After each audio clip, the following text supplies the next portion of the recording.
Let me ask you regarding, we're understanding now that there may be some Israeli group that's helping the FBI unlock the San Bernardino shooter's iPhone. Is that correct? Yeah, apparently there's a third party. No one knows for sure whether or not it is the Israeli group or who it is. But yes, that is correct.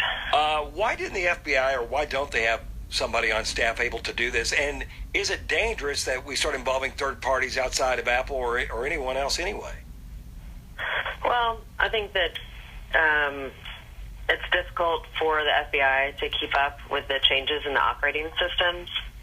So I think that, the FBI doesn't necessarily have the staff to keep up with that, but also there's one argument that is the FBI isn't going to hire people they can't pass, certain tests, or people that have certain hacker-like qualities. So I think that's one of the reasons why they have to look to outside parties. And as far as it being dangerous, I don't really think that it's any more dangerous than what exists now. A lot of these companies pay a bounty for hackers to break in or penetrate the system. Mm-hmm. So I think that that's something that's common in the industry.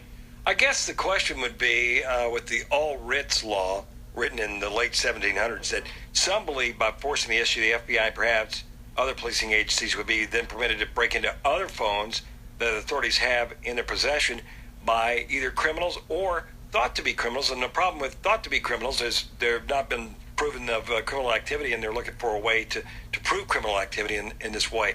Is that a concern when it comes to our constitutional rights? Well, no. So I think that once the FBI or the federal government or any government has possession of a device like a cell phone through a lawful warrant, that they can use any means and resources that they have to access that information. I think that we're kind of getting off track, because the biggest issue, in my opinion, with the government using the All Writs Act in this case was they were trying to force Apple to write code in order to make their device less secure.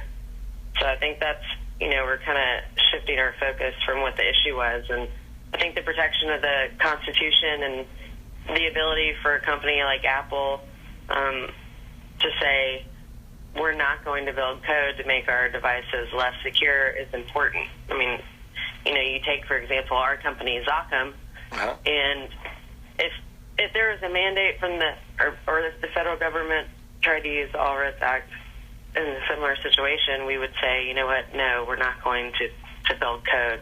Right. You're asking a company to destroy part of its mechanism that makes it what it is, in the case of Apple, I suppose. All right. Exactly. So let's talk a little bit about whether it's Android or iPhone. We've seen more and more Macs have been under malware attack over the last couple of years. What can people do to protect their phones from being hacked, or at least being exposed, with online banking, that kind of thing, other than not doing it? Well, I think that, number one, definitely use the locking mechanism to make sure that you are using your password. And then number two, make sure that you're updating your operating system. It's very difficult for hackers to keep up with the new operating system. So while people may have developed or come up with a way to hack into an older operating system, if you are updating your device, then it's very difficult for people to keep up and be able to hack the new operating systems. All right, Ashley, how can we find out more information on your site? Go to www.zoccam, Z as in zebra, OCCAM.com. Appreciate your time, Ashley Cook, mobile security expert. Thank you so much.